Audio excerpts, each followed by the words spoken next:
So that link that Major just put on there, that's where all the recordings are every week. I usually post them after a couple of days, so they're not going to be there in real time. And the format is, so let me introduce myself. My name is Amir Khan. I host these calls, and they're geared towards basically talking about fundamentals. So I don't talk about advanced stuff. I just talk about fundamentals, about slow flips. The format is that I choose the topic. There's one topic. These calls are exactly 40 minutes. They cannot be extended. They are only 40 minutes. I talk about a topic, and then towards the end, we have very little time, so I'll take few questions. So this is not a question answer session. This is mostly about learning something and on a fundamental level. All right. But like I said, the links are there. You can always go there and check them out. And I try to do these as comprehensive as possible based on the topic. So for example, if you go to the link, you'll find we did one about private lending. We did one video about filling, like who the fillers are in our team. And we had people over uh, who have success with raising private capital and so on and so forth, right? So today we are going to talk about, let's see, did I have everybody in? Yes, everybody's in there. So today I am going to talk about valuation, property valuation. I had a couple of people who spoke about that, and I thought that might be a good topic. So, having said that, like I said, if you don't mind, please keep your mic muted. And towards the end, when we have question answer time, we'll go through them as well. All right. So I do have a lot of slides, so I'm going to go really fast, and don't worry about it because you'll have a recording, so you can pause it and watch it. So first, we are talking about property valuation. So I'm going to start broad, which means I'm going to start with property valuation as of any real estate property. All right. Then I'm going to come down and then I'll talk about specifics of how it applies to slow flips. There is a lot of confusion about the as is terminology that is used. I used it a couple of times and I confuse some people. This itself is, believe it or not, you can do a whole course on this subject. So I'm not going to go that deep, or I only have now less than 30 minutes to talk about that. All right. So having said that, how is real estate property valuation determined? And if you notice this icon right on top, please pay attention to this. So I'm starting with normal market. So when I say normal market, believe it or not, currently in United States, the entire United States market, with the exceptions of few markets, they're all appreciating. All right. So over a period of 5 years, 10 years, whatever you look at, there is tremendous growth and there is appreciation.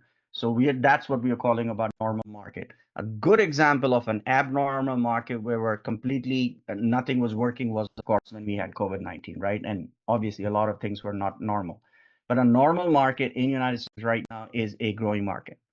So in terms of valuation, there's an external factor and then there's an internal factor. External factor is outside the house, outside the property. That includes location, and within that location, you're talking about the quality of local school district, employment opportunity, how close the home is to shopping and entertainment, and overall neighborhood desirability. So that's the location part. Then it's the market conditions, or demand and supply. We all know that if there's a whole bunch of inventory in the market and nobody's buying, it is going to affect the prices as well. Whether it's a buyer's market or seller's market, I think demand and supply kind of lead into that as well. And overall economic condition in that specific market. So that's the external factors, right? Now, the internal factors are now very specific to the property. The size of the home in square footage, the number of bedrooms and bath, the lot size, age of the property and condition of the property, and then any special features or upgrades. Since I'm assuming a lot of you, either own homes or obviously lived in a home, you do understand about when we're talking about special feature and upgrades, what does that mean? So I'm going to come back to that in a moment. And finally, a professional appraisal. So an appraisal will take into account the property characteristics, comparable sales, location factors, and market trends. All right. So that's first. Second is within your external and internal factors, we have to figure out how can we plug in data in there. So for example, so let's say I'm assessing a market and I find within the external factors, we are in an A plus location. We are in market condition are A plus. The property is really nice and big. Uh, let's say we're comparing a 4-bedroom, 3-bath house for that specific market. It just hits all the check boxes. It's upgraded kitchen, bathroom, you name it. And so your professional appraisal comes in, will take into account the A plus location. It will take into account market conditions are A plus. It will compare the properties in that subdivision. Usually they start with 0.5 miles from the subject property and staying in the subdivision, and that's how they go gradually out if they can't find comparables within the 0.5 miles from the subject. Based on that, he's going to come out with an appraisal value. Now, if this house checks all the boxes and it's really the best home in that subdivision, if you see these three arrows, that's how you're going to define whether it's on the top of the market, whether it's in the middle of the market, or whether it's at the bottom of the market, right? So any one of these things, even if the external factors are the same, these things can place this valuation of this property within these three criteria: top, middle, and bottom. Now, always remember the value can vary in any of the major external internal factors, of course. And by the way, the professional appraisals, believe it or not, I learned this many years ago. It's called it's considered an opinion. So if you get 4 appraisals, there's a very good chance you'll get quite different. You might get close enough valuation, but they're not going to be exactly the same. All right. Second, what type of homes are for sale in a normal market? Okay, now this is important, so please pay attention to this. I have them numbered from 1 to 4. This has to do with the property condition. All right, how good they are in terms of that spectrum on top of the market all the way to the bottom of the market. So on the top of the market is a retail ready home. So that's what I have as number 1 over here. That has been updated. Everything is in working condition. It's a fantastic home. That's going to sell, and I'm going to come up on the value, but I just want to define those first. So retail ready, perfectly updated, right? Number 2 is going to be a house that is also retail ready, but it's a little bit outdated, right? Maybe the kitchen cabinets are old, the bathroom has not been updated. So it's a nice home. It is retail ready, but it's a little outdated, right? So those are the 2 that are generally listed on the MLS and they are sold to the end user. Now let's talk about number 3. All right. Number 3 is going to be a not retail ready property that is outdated and also requires minor repairs, right? So we have that kind of a property. And then we have the bottom of the market. Now, please understand, I'm generalizing it. I'm sure there's maybe a whole bunch of properties that fall in different categories. I'm just trying to make it as simple as possible. So the 4 bottom right here is also not retail ready, but this one requires major repairs. All right. Now, 3 and 4 may or may not be listed on the MLS, and they do sell to end users, but they sell mostly to investors, flippers who will come in and update them. Now, it's interesting. Remember this icon right here? It's still for the normal market. So in this normal market, I'm just going to talk about it here. Because these are normal markets, because there is property appreciation, when you have these 3 and 4 in the market, the flippers are coming in, buying these properties, upgrading them, and then selling them because there's a spread in there, right? So remember this. This is a normal market, right? So we're going to come back to this now. So now let's go to number 3. What would these approximately properties in these 4 criterias would sell for? So we're just going to make an estimation. The top of the market are retail ready homes. They've been updated. Now, depending on how well they've been updated, they'll get between 90 to 100% of their asking price. And I do remember 6 months ago, no, it's about a year ago, property were selling for 110% of the asking price. I mean, it was just crazy. But again, in a normal market, that's what's going to happen, right? So you have an updated property, asking price, boom, they sell really well. Then you have those a little bit outdated homes. They are retail ready, nothing is broken, everything works, but they're a little bit outdated.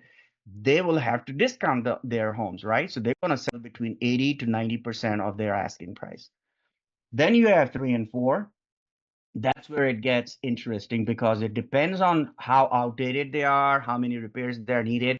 The number three could sell between 70 to 80%, whereas the bottom of the market will sell for less than 70%. Now, again, this is the normal market, right? Which means this is where a flipper would come in and say, oh, wow, I can buy this home for less than 70% of its value. I can put X amount of money and I could probably bring it up to this level.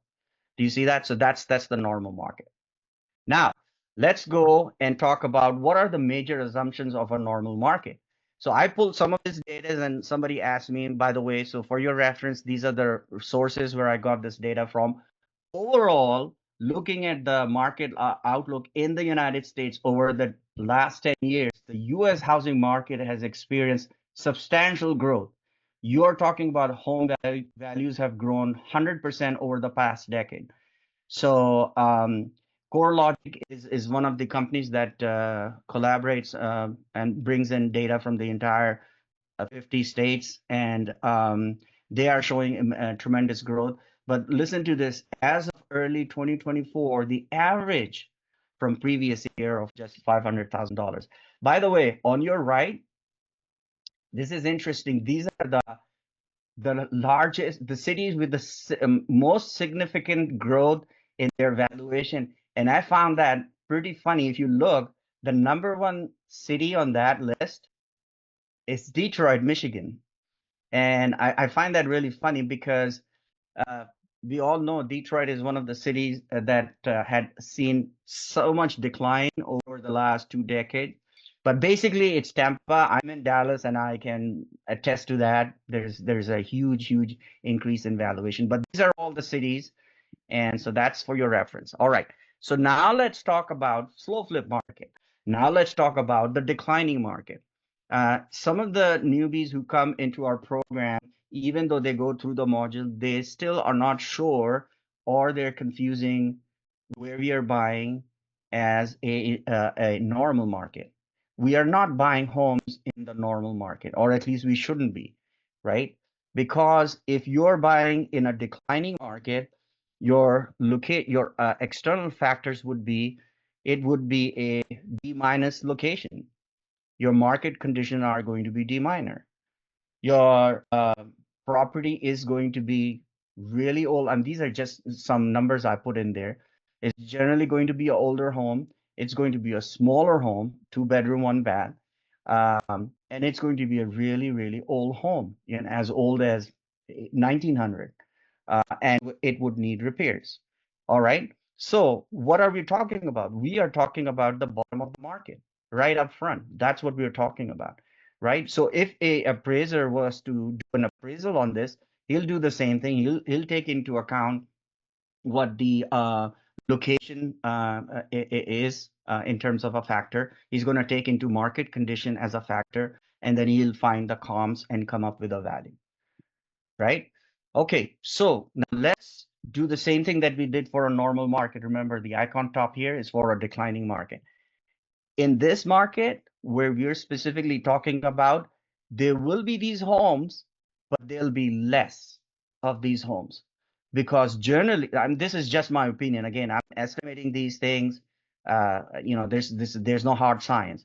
I'm just talking about my experience when I'm starting to see wholesale slow flips in a certain zip code. And if you look at what's coming in the market, the neighborhoods where we are buying, generally in those neighborhoods, you will see less inventory of this and more inventory of 3 and 4, right? So the most updated retail ready top of the line homes, they are not coming into the market. Same with the little bit outdated ones, really nice homes, just a little bit outdated. Uh, if they are in the market, people are not selling them. I'm not saying they're not there, but they're not coming on the market. So what's coming on the market and why we are buying there? Because this is what's in the market. It's the outdated ones which require minor repairs, and then they are both of them are not retail ready, 3 and 4, and then 4 is the one that require major repairs. That's where our sweet spot is. All right. Now, why is this happening? You have to understand this. You have to understand what Scott has explained in the modules. Since the values are not increasing, but actually declining, the rehabbers who are coming in, if you looked at do you remember the normal market, who are coming in and, rehabbing the properties and then looking at the high-end property and seeing the spread there, they're not able to do that over here. All right. So the rehabbers have less incentive to update old inventory. This also means there is less retail ready, updated properties that hit the market often. If I own a rental property in a neighborhood where I have to keep up with the local codes because the city is very strict and the homes are really nice, and the siding has to be in perfect condition, the paint has to be good. Guess what? I'm going to do all those things, right? But then I'm going to be able to get higher rent. That's not happening in these markets. So the landlords are not incentivized to keep up their property. So guess what? They're getting less and less and less rent.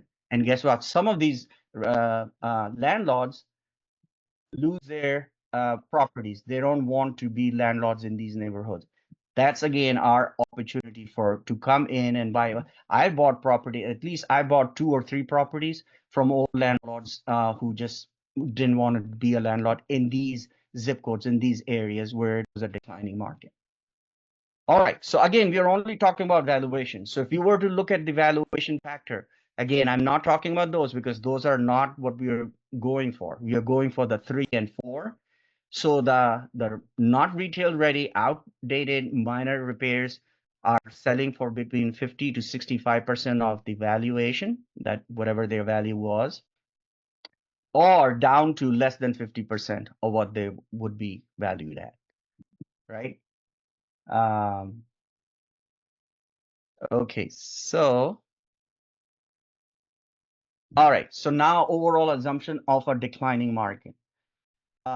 Despite recent price increases in the Midwest, so generally overall, there have been price increases if you look at the big metropolitan areas.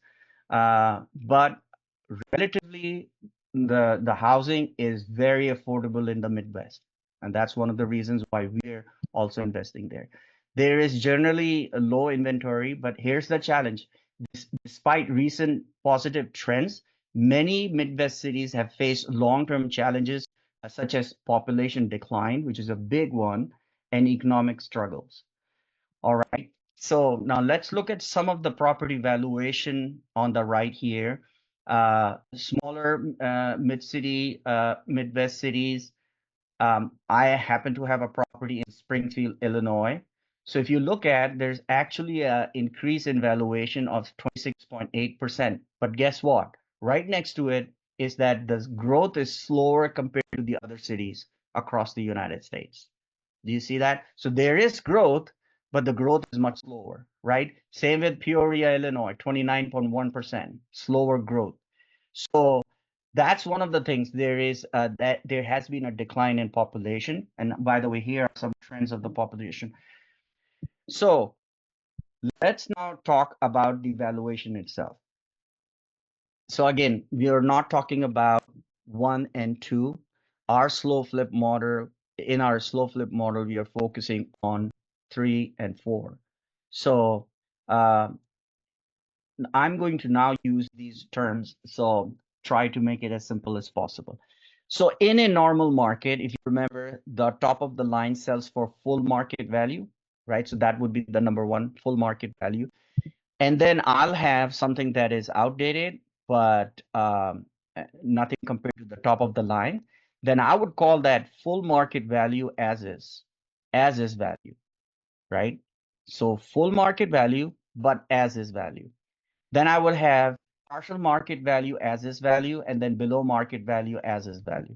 Now, what does that mean?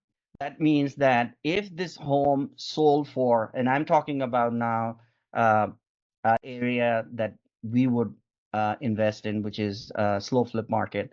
If a home sells for that is in very nice condition, sells for $65,000, a home that is not as updated would sell for about $54,000. And something that we would invest in would be somewhere between $43,500 to $30,000. That's how this whole thing makes sense.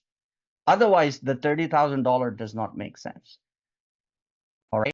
So, but this word, and I'm going to say, I think it's in the next slide.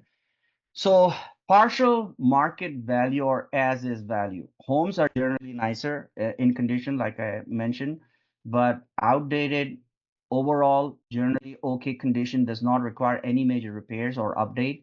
They are move-in ready. So I'm talking about this property right here, number 3. So, right? And then this section right here, this is below market value or as is value. Homes are in poor condition, they're outdated, overall poor condition. Some major repairs or updates are necessary, may not be move-in ready. So what are we buying? We are buying something between this and this property. That's what we're doing. If you get lucky, you get property like this at 30 grand. The worst thing you want to do is buy something at $30,000 and it still requires substantial repairs and it's not move-in ready, right? So this is what we are really looking for. We are looking for something in between these two property ranges in terms of valuation.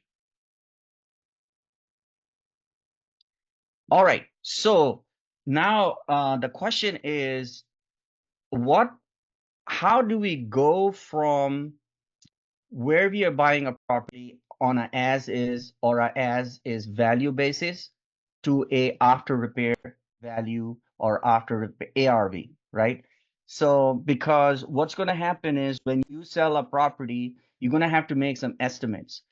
That home, this home in this market, does it exist? Does it not exist? If it does exist, then that's going to be your after repair value. That's your benchmark, right? So a property that is the best in the neighborhood, it's updated, it's really nice, it's selling for $65,000. So if somebody was to buy this home at $30,000 and do the upgrades, that's what they're going to sell it for. That would be the after repair value. So now here's the problem. Okay, so pay attention to this. This is where the problem is. What if somebody buys this property and the best analogy is putting the lipstick on the pig? Somebody buys the property, does some updates, then is it really a ARV value? Probably not. Most likely it's not, right? It's going to be something like this, right? So it didn't reach the full potential, so it's not the full market value, but it's a little bit updated. So that's where the confusion is. That's why people get confused when they use the word ARV. So yes, it has been updated, but how well has it been done, right? So that's what we are talking about. So let me read these. So below market value, this is where we buy most of our slow flip properties. These include outdated properties that require minor to major repairs.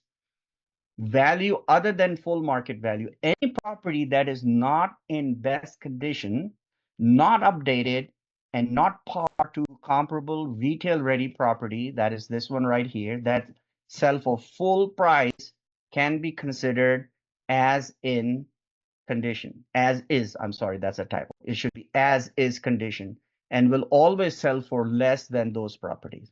I'm talking about these properties, right? So as is condition, what is the as is value of this property? Obviously, it's not this value. So the as is value of this property is somewhere in this range. The as is value of this property is in this range. So that is the explanation of as is value compared to a full market value. And this is what it means to say what is the after repair value. And I didn't have mine, but this is Joey's property. I did use it with his permission. This bottom right here is a perfect example of a slow flip. I unfortunately do not know how much he bought it for, but I'm pretty sure he bought it for somewhere around 40 or something like that, because if I'm not wrong, it's in Newport News. So the homes there you can't buy anything for 30,000. So I'm sure it's in the 45 range or something like that. But look at I hope you can see this. I try to zoom these pictures in and put them right next to each other. This is an excellent example of as is property, all right at the bottom of the market. Look at the condition of the home, not just outdated, but it actually needs repair. If you look at the front, it needs a lot of repair. But guess what? The person who went in did not put that lipstick on the pink analogy, right? If you look at the pictures, this is a proper job. This guy went in and did all the work. This is what you call a really full market after repair value. And this property was listed, I don't know how much it sold for, but it was listed for $245,000. So this would be the best example of, somebody would buy a slow flip. And actually, that's what we would do also. We would sell somebody who's somebody who would come in and who would update this property and then sell it. What is happening, and everybody should know, not in all markets you're able to do that. For example, Newport News is probably one of the markets. There are some other markets where you can do that because there's enough spread in there. Some of the markets, at least where I have my properties, there's just not enough spread there. It depends on the location. If your home happens to be on a part of town where there is substantial increase in value, yes, that might happen. But generally, it's hard. That's all I have, and I will take questions. What I would like you to do is go ahead and Major. Hey, somebody, I had this run into this with somebody in the group and a wholesaler, and we're trying to consider the ARV. Are you concerned about the ARV when you're buying a slow flip, or are you concerned about market value, or are you just concerned about the rents that, based on what you can get? Because if it needs rehab and you're selling to an investor, they're worried about the ARV. Correct, correct. I'm not worried about the ARV. This model, our slow flip model, is specifically about what you can buy it for, so and what you can rent it for, right? And then I always do the math based on having a private lender. So it doesn't matter if I can buy a home for 20,000, 30,000. If I cannot rent it for even $600, I'm not going to buy it because I have to, get a loan for about 30 grand uh, if the home is between 25 to 30,000. So if I'm going to make a payment of 667.33 plus insurance and taxes, that's not going to work. So those are the factors. So for slow flips, that's what I look for. Got it, Brian? Can you hear me? Yes, sir. All right, cool. I got a question. Does this work in markets where it's like rural town USA or only in big cities? Like, say, like there's a town, there's like, 3,000 people living in the town, but there's, one or two houses that might be in this price range. Would you say that's better to go for like a big ass city like St. Louis or something? So that's a good question. So the best answer is I'm in Texas, and I don't know anybody who does slow flips in Texas. I know in towns where you can buy a home for $30,000, but I wouldn't buy them there. So one is there's the taxation in state of Texas is property taxes are very high. Number Hmm. one. Number two, we don't have the team. So that's the biggest thing about the slow flip program is in the cities where we are buying, all the members are buying, we have boots on the ground, we have teams, we have all sorts of support in place. Yep. So why try to reinvent the wheel when we are already in all these cities and it's already working?